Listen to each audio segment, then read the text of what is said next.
Hi Rajesh, really excited to have you here. Sure. So Rajesh, ये बताइए कि where did you get this idea of Make My Trip? Where did it come from? Where did it originate, and when did it originate? Yeah, sure. It's a pretty interesting story, and if you look back, Prashant, I mean, it's like 23 years old.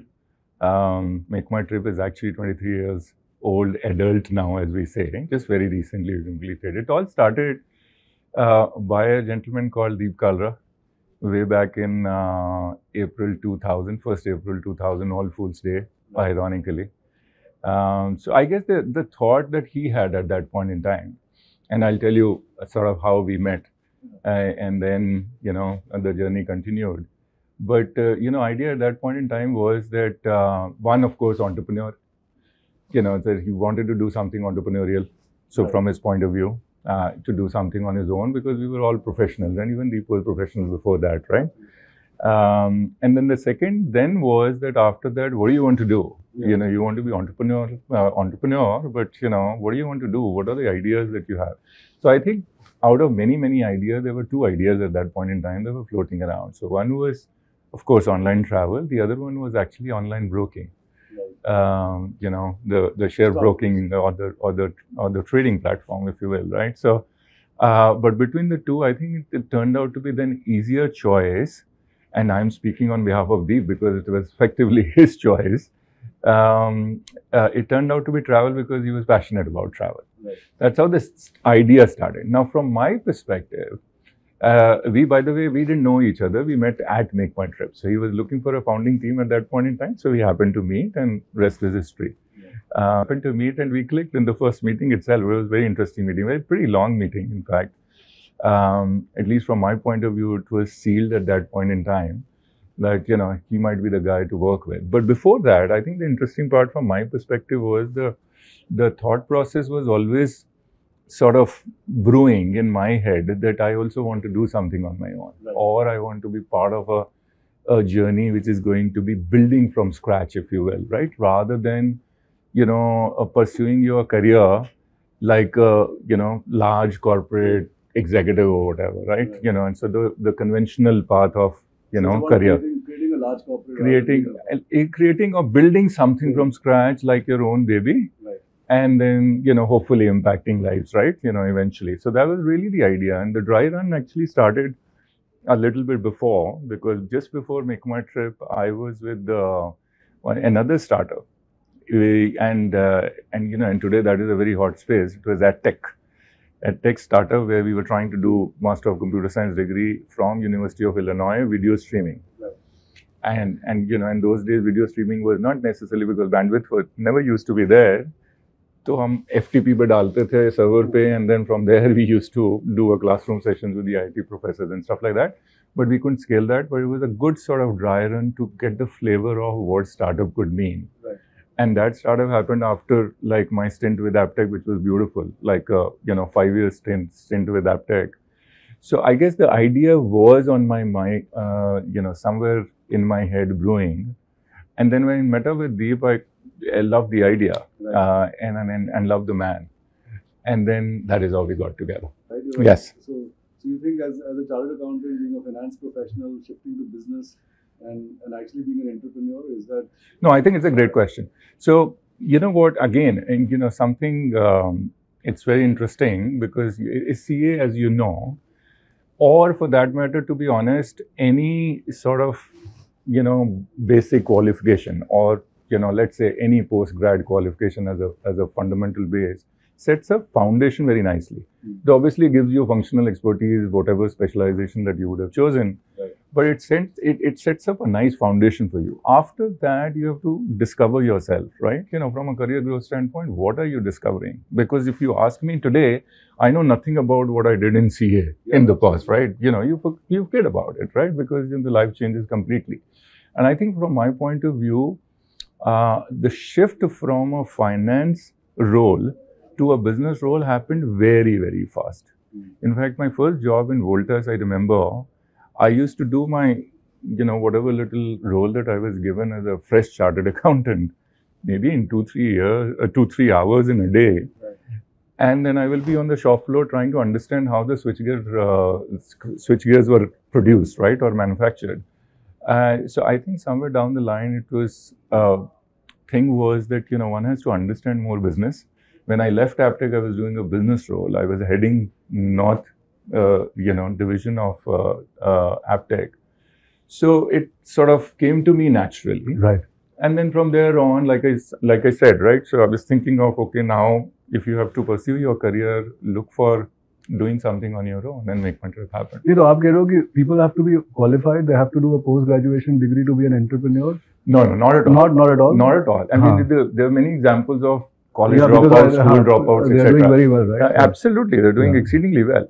So, no, I think the point I was trying to make was that good old days, the conventional wisdom used to be complete your studies, get into the professional. Things have changed. Right. These days, even the dropouts would get into it, and people who are getting into becoming entrepreneurs are very, very young. Yeah. Those days, we were all working professionals. Yes, absolutely. Like we had like 7-8 years of experience. Deep had 8 years experience. I had, even the other two co-founders, Sachin and Kayur, had experience. Right. So those days have changed. I think at that point in time, conventional wisdom used to be, and maybe it stemmed from the fact that, build some sort of financial security for yourself, or also the learning. Right. And maybe, that was the advantage at that point in time, as people say that, maybe we were relatively a little bit more matured, right, or experienced than maybe the young entrepreneurs. So the journey becomes a little bit sort of shorter in terms of learning curve. Yeah. So today's entrepreneur, Rajesh, I mean, how would you say, what would be some of the learnings that you would like to give to them? And just based on what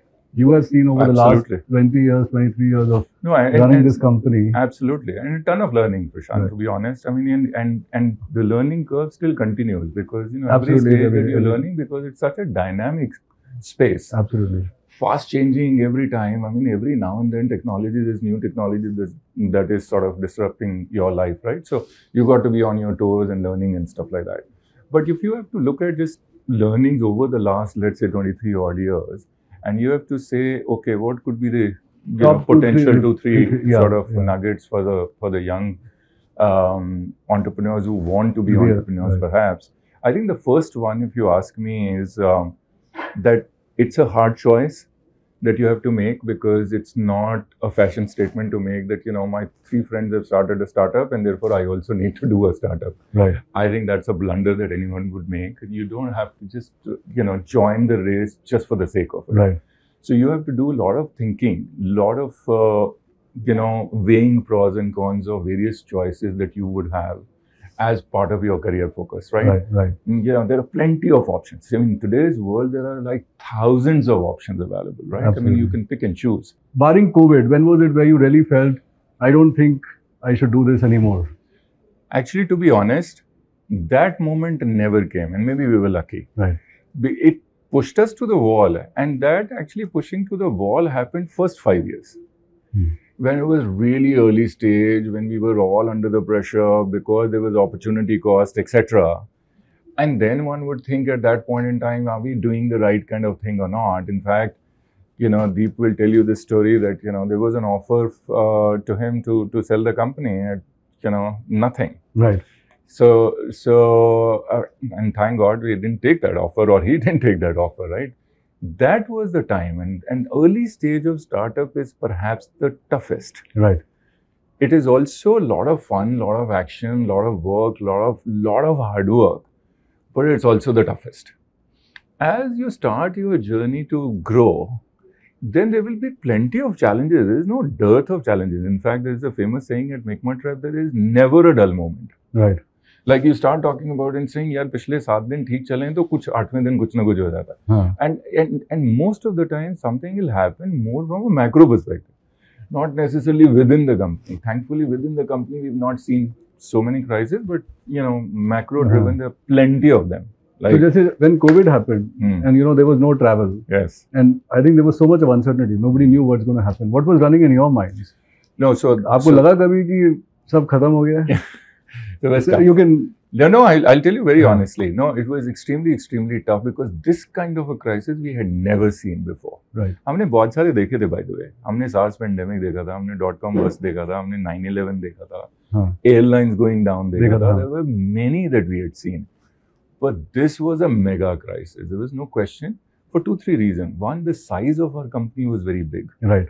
Two, the biggest responsibility on our shoulder, if there was something that we were thinking really, really hard, was 3,000 people. Right. Right? Early stage startup mein 15-20 log hote hain, so then you can easily manage, right? I mean, it's not really a big deal. 3,000 people, revenue dropping by 95%, couldn't have been bigger. Couldn't have been bigger crisis, right? The saving grace for us, and I think that is learning from the past, the point that I was making, that if you have gone through a crisis, what is the biggest learning? So biggest learning historically in this sector for us used to be build some war chest. Always make sure that you should have some cash on your balance sheet, because something or the other will happen. You should never go out of pocket. And that is the principle. When I was doing my CFO role, we had followed then also. Right. That we will not necessarily link tightly, or rather tightly couple the fundraising event with, you know, how much sort of cash that you left in the bank, etc. Right? I mean, as much as possible, because sometimes early stage you cannot be, you know, you may not have that choice, right? Or may not have that luxury. Right. But when we had the luxury, we started doing that. And we had money. So therefore, this was not an existential crisis for us, thankfully.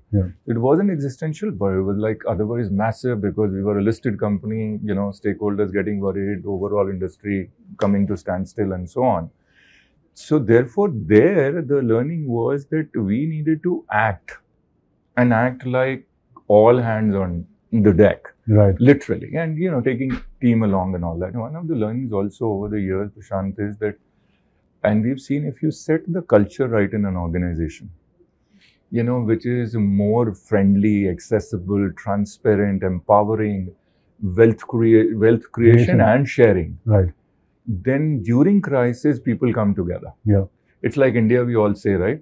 You know, Hindustan में crisis होता है, यहाँ World Cup होता है, तो सारे एक ही तरफ हो जाते हैं, right? Because then it's just one goal that you're chasing. You know, it always happens. And during COVID also, like, everybody was helping everybody, right? It's not that, you know, that's right, everybody was helping everybody, right? Crisis may we all come together. But that they all come together in an organization, if the organization has also helped people in the past and created that sort of an environment. I think we were lucky to have that.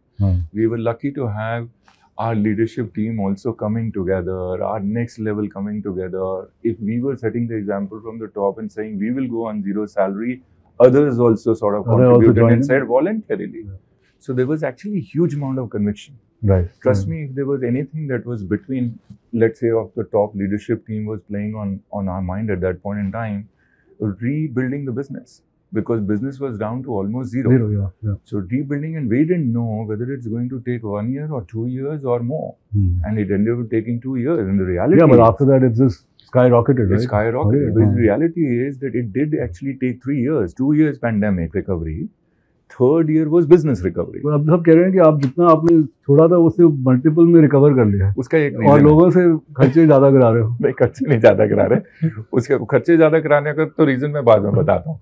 But जो recover किया या we sort of emerge stronger and better, उसका एक बहुत important reason है, वो important learning है for everyone, including us, that down cycle not only presents challenges, it actually presents opportunities. That's right, या.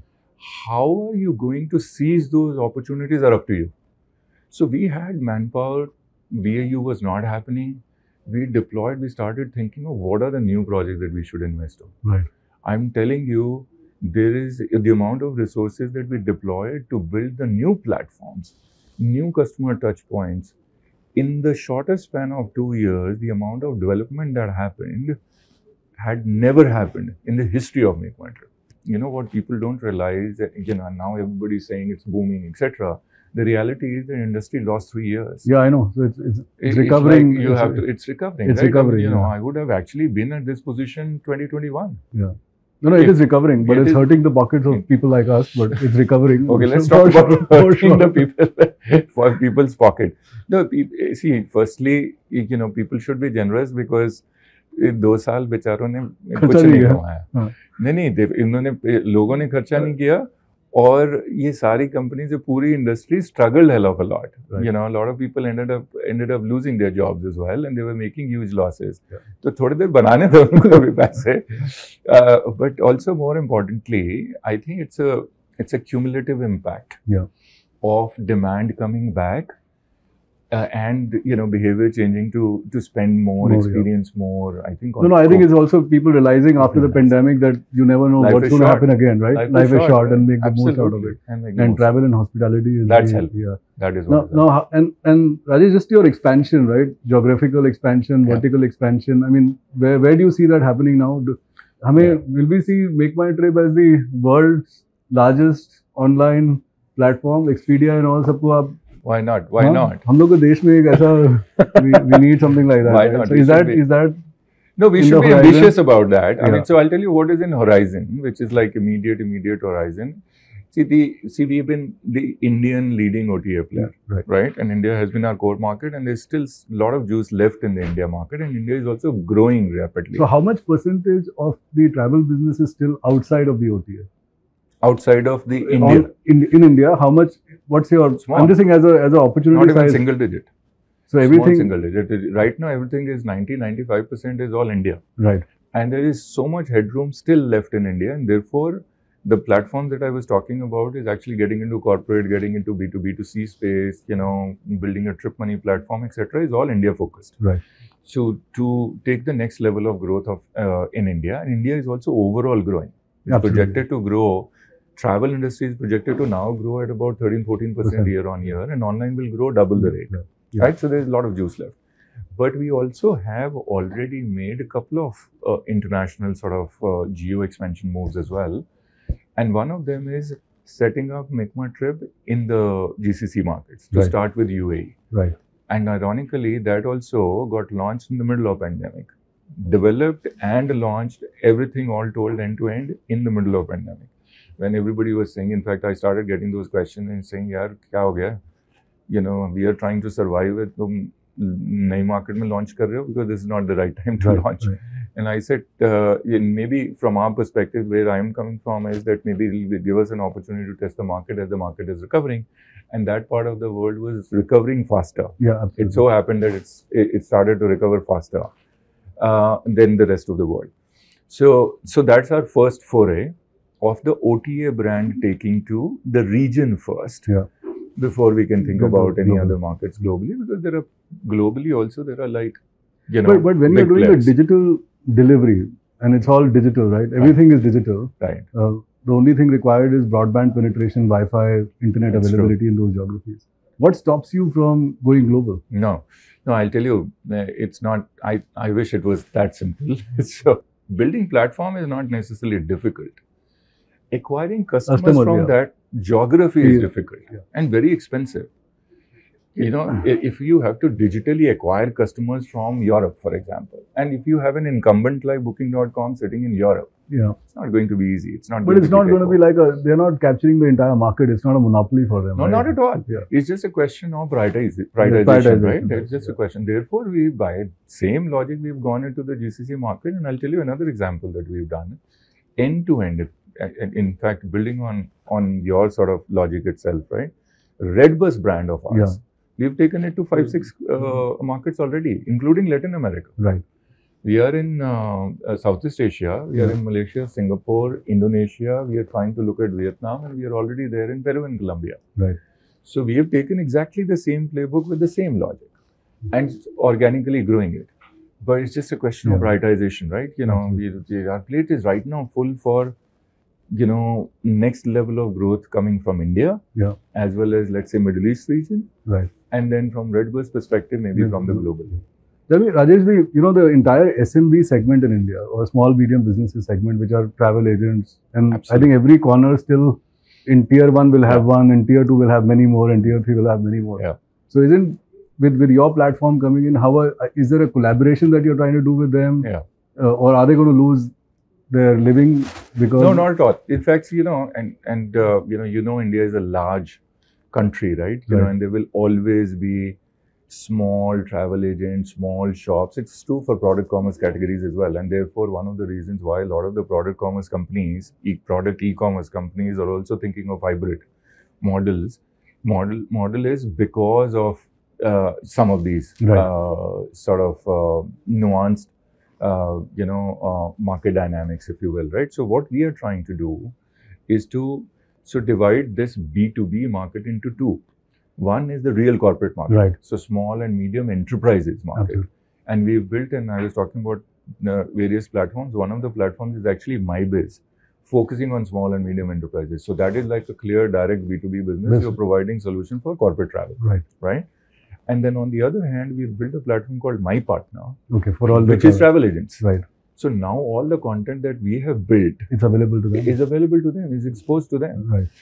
Without we getting into their So they become really your partners. They become partners. Yeah. And I'm not taking, the customer belongs to them, continues to belong to them, so that they don't feel insecure. Right. Right. Because see, otherwise what will happen is that Yeah, the general perception is that, eventually that customer will move and, you might solicit that customer subsequently, etc., Yeah. etc. So we've set those rules and guidance right at the beginning itself. Right.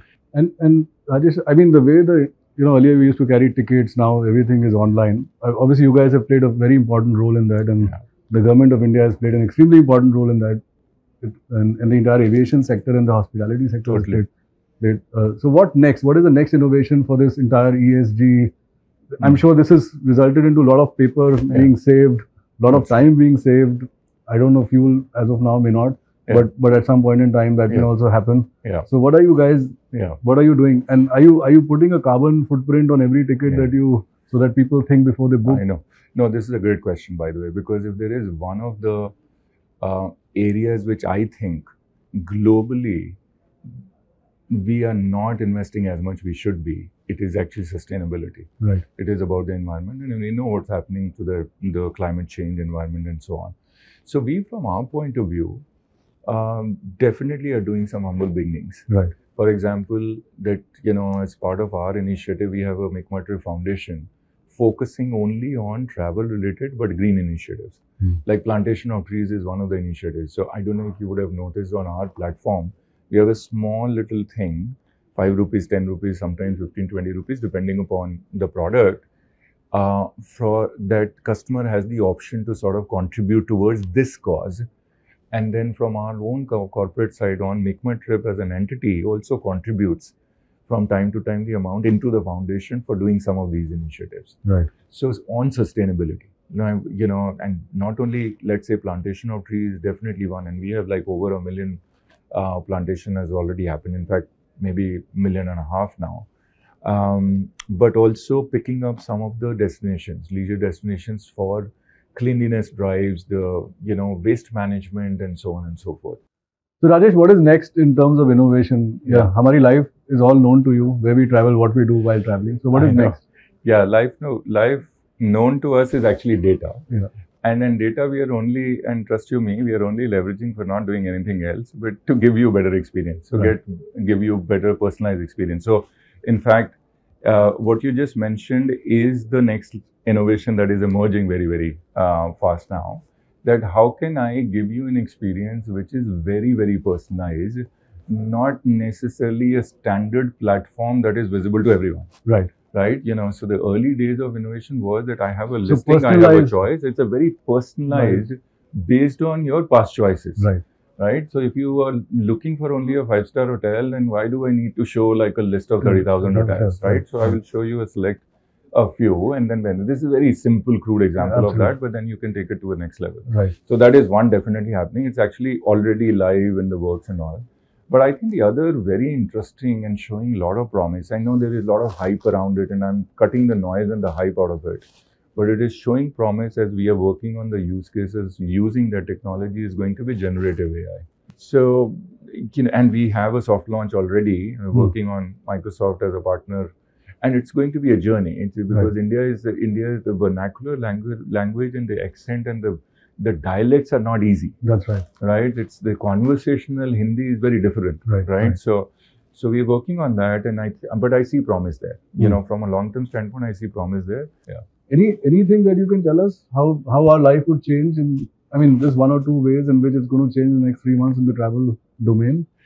How your life is going to change. I can tell you how your experience might be changing. Yeah.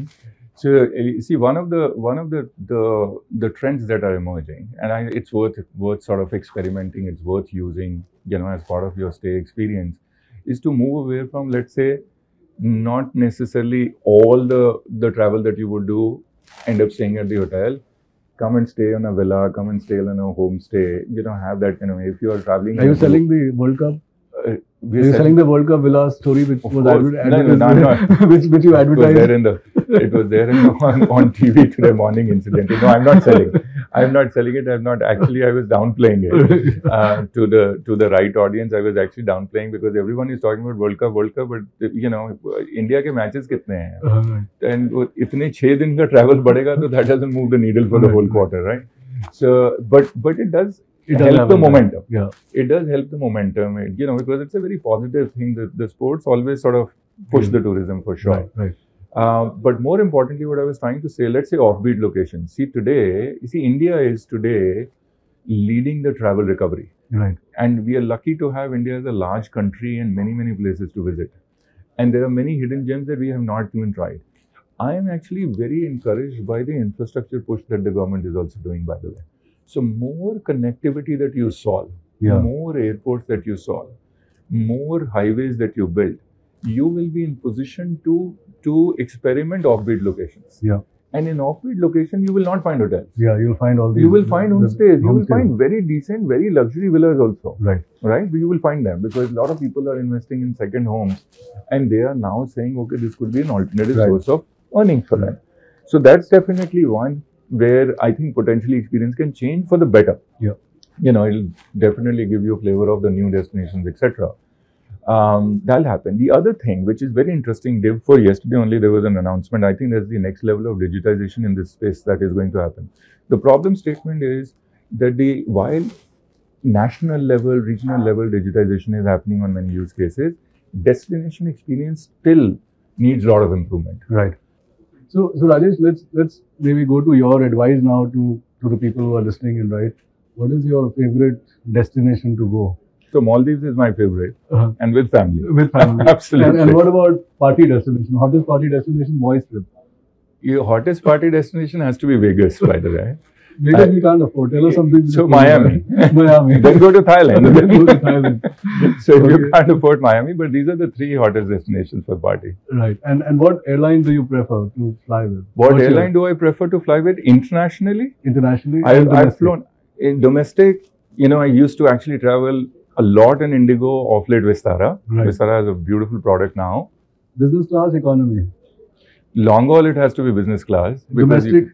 Domestic is premium economy. Premium economy. What do you prefer? You prefer only because of my legs. So what do you long prefer? Legs. What do you prefer? Aisle, window, or middle? Always aisle. Always aisle. Look at my height. What do you do in your free time? What do I do in free time? If you have free time. No, I'll try to carve something out. I actually like to play sports and spend time with family. Cricket? To be honest. Is your favorite sport? Or? No, cricket used to be. I still play once in a while. Right. You know, I had the opportunity to play at Lords also. But I play baddie regularly these days. Right. Do you Google search yourself? Do I Google search myself? No, my son does. You don't? I don't. Okay. And that's a joke in our family. What are the 3 things you would advise people to carry while they are traveling? Traveling. Chargers? Chargers and chargers. Chargers and chargers. No. What I like to carry, I'll tell you. And I don't know whether people would like to carry that give or not. advice to the people who you advise travel on, right? You're a travel platform. Yeah, I'll tell you. The travel platform. Rajesh is 3 top advice on travel. I'll tell you. So, given that we are from the digital world, I would say, and we want to work on sustainability, don't carry a hard copy of the boarding card. Don't need it. Don't carry hard copy of the e-ticket. You don't need it. Everything is digital. You can put it on Digi Yatra. You can put it on, you know, Digi Locker. Everything is digital these days. You don't really, most of the airports, wherever, you know, there's needed, of course, there will be instructions you'll have to carry, right? Specifically visas, but otherwise you don't really need to carry. And travel light as far as possible. Yeah, don't have any check-in luggage. Yeah, well, I won't say don't have any check-in luggage if you're going for a 10 days holiday. Right. I mean, then you won't be able to enjoy your holiday. You'll have to do shopping somewhere there, right? That'll be somebody else's economy. I would rather have them do shopping here, right, which is India's economy, than that. But otherwise, work travel, I think we should travel light. I mean, I love to because there will be less traffic, less congestion everywhere and all of that. Like, you know, we are very happy if we are able to carry the cabin bag and just walk through Digi Yatra and breeze through, right? So I think Digi Yatra is fabulous. Yeah. 3 things that you would not want people to do while they travel. Don't forget their passport because it happened with me. Yeah. And return, absolutely. So do you have when somebody's traveling international and book the ticket through MakeMyTrip, do you have a prompt which goes 2 hours, 3 hours, 4 hours before the flight, carry your passport? Don't forget your passport? No, we don't, but that's a good idea. That we should think about it. But that's a good idea on the return. It has happened to many people. In fact, to me and both had happened. It was a terrible experience because we all have the habit of putting, passports in the locker, right? And then and that's the last thing. I liked what I was flying to Dubai Emirates, and Emirates has that the chauffeur-driven car, and they will come and all that. So while coming from Dubai, the guy asked me, "Do you have your passport? Do you have your passport?" Or the hotel counter also asked me, "Do you have your passport?" Because they know every time that people forget about it. Yeah. So obviously they picked it up, and it's a smart thing to do. But I think that is the worst nightmare that you could possibly have. If you forget your passport and then you have to run back to the hotel to fetch your passport, catch the flight, etc. Second one, Rajesh? That they should not do. Second, and you have a third one as well. Well, it's hard to think what is that you should not do. Maybe don't pick up too tight short connections. Right, because invariably there could be challenge, right? Because if you're going long haul and you're taking a connecting flight, I'm telling you from my experience. Absolutely. No, your experience. My experience only. Yeah. My experience because I was talk about domestic more than international. Yeah. No, domestic is easy travel, right? Domestic, just take it easy, take it more like a, commute from one place to another place, right? Or, and these days what has happened in the low-cost carriers is either you pre-book meal or you won't get meal in the flight, right? Absolutely. So maybe pre-book meal would be the advice that I would give, because the way the service happens in the airlines is very different these days. That's right. Except if it is part of the ticket, if it is like Vistara or Air India, right? So that would be the second piece of advice. Great, Rajesh. Any final words for the young budding entrepreneurs? I don't know. I'm sure you've invested in a lot of startups. I'm sure personally. Yeah. Well, I've not a lot of startups, but I've invested in few. Yeah. But any advice? Any final words of advice for the budding entrepreneurs? I know we covered a few things that they should focus on, but any? See, I think it is important for an entrepreneur, and especially when you're starting young and all.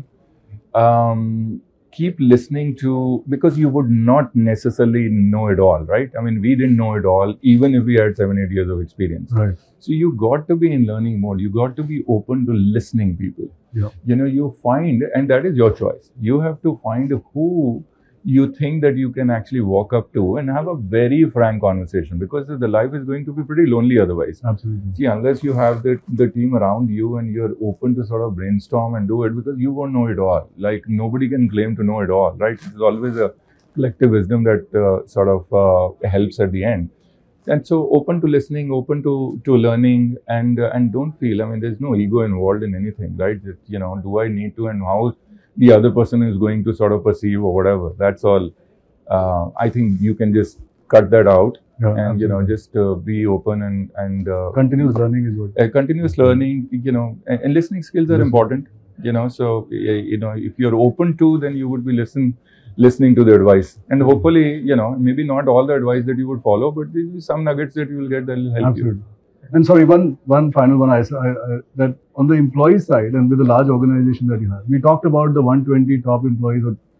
How do you keep the entire workforce motivated? How many times do you connect with, let's say, people No, I think it's a great question. I think it's quite a bit actually, and of course, our head of HR and the HR team does a fabulous job of connect. I mean, if you would now walk on the floor, you will see one activity or the other going, just from a connect standpoint. But I think from our point of view, there are 2 or 3 big forums that we have. So one, we've got an annual town hall, which is like a company-wide town hall. With thousands of people. With thousands of people. One in Delhi, one in Bangalore. Right. And we try to do it. In the middle of pandemic, we actually did virtually, by the way. Right. And we do it in person, like big a place booked and all. And that is actually, 2 or 3 things. One, of course, that it's a platform for you to be able to disseminate, what's happening. So the wider audience, they know what's happening in the company, maybe go forward strategy, market trends, etc. But more importantly, a lot of entertainment, a lot of performances from people, so a lot of inclusion there. Right. And then you will get a facilitator, get a sort of also speaker from outside who could also be relevant. So some bit of gyan for people as well. And last but not the least, the most important one for that platform is recognition. Right. Then people look forward to, and they get rewards, and they really look forward to standing on that podium. Yeah. And then getting recognized. So that's one big thing that we do. Then every quarter, we actually have a wider population, about 350 odd people. After the earnings release, there's a Q&A session. Right. What happened in a quarter, and what questions do you have? Ask me anything, kind of a thing. Right. And then the other thing is that we have been following very religiously now from an employee connect standpoint is immersion with the hiring team, the new hires. So the new hires that, every leader of the leadership team or the next level, depending upon the availability, would go and do this session and give them full knowledge of their part of the function that they would be, or the responsibility that they would be handling. Just to give them a full picture of organization, culture, everybody, functional, business, and so on. And last but not the least, every time that we have a HR business partner concept as part of HR team, every business unit has a partner attached to it. Right. Which is like an end-to-end, effectively the head of HR for that business unit, taking care of end-to-end everything and all of that, right? So from time to time that they would organize, let's say, one of the things that we used to face was that youngsters, they might get lost in the system. So you have to not only handle them, so we have a buddy system, but also the interaction with the top, after 6 months, after 1 year also helps. So what happens to the young Turks? How do they feel after 1 year? So that they sort of look at next 2-3 years or more, 4 years, 5 years more as a long-term career option rather than just a 6 months. Just a 6 months and a 1 year. So these are a few things that we end up. Phenomenal. I think I can hear a lot of buzz. So thank you very much, Rajesh. Thank you for being with us. Thank you. Really appreciate it. It's a pleasure. Thank you.